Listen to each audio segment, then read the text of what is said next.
అండి నమస్తే. నేను మీ వాణి యాదవ్. ఈరోజు సంక్రాంతి కదండి. ముఖ్యంగా ఈరోజు నన్ను సపోర్ట్ చేస్తున్న సబ్స్క్రైబర్స్ అందరికీ పేరు పేరున సంక్రాంతి శుభాకాంక్షలు. సంక్రాంతి యొక్క విశిష్టత గురించి నేను కొన్ని మాటలైతే చెప్దామనుకుంటున్నానండి. తెలుగువారు ఎంతో ఘనంగా జరుపుకునే పండుగలలో సంక్రాంతి పండుగ ఎంతో ముఖ్యమైనది.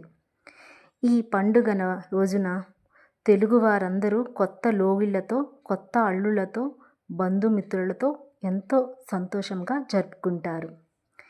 ఈ సంక్రాంతి పండుగ యొక్క ముఖ్య విశిష్టత ఏమిటంటే, ఈ రోజున సూర్యుడు మకర రాశిలో ప్రవేశిస్తాడు.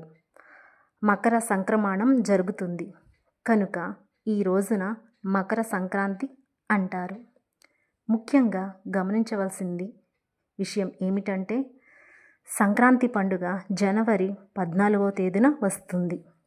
సంక్రాంతి ముందు వచ్చే భోగిగా, సంక్రాంతి తరువాత వచ్చేది కనుమగా చెప్పుకోవచ్చు. మీరు ఎలా జరుపుకుంటున్నారు సంక్రాంతి పండుగ? పిండి వంటలు అదే కదండి ముఖ్యం. నేనైతే జంతికలు, పాకుండ్లు, అరిసెలు చేసామండి. మీరు ఎలా జరుపుకున్నారు? పిండి వంటలు ఏం చేసుకున్నారు?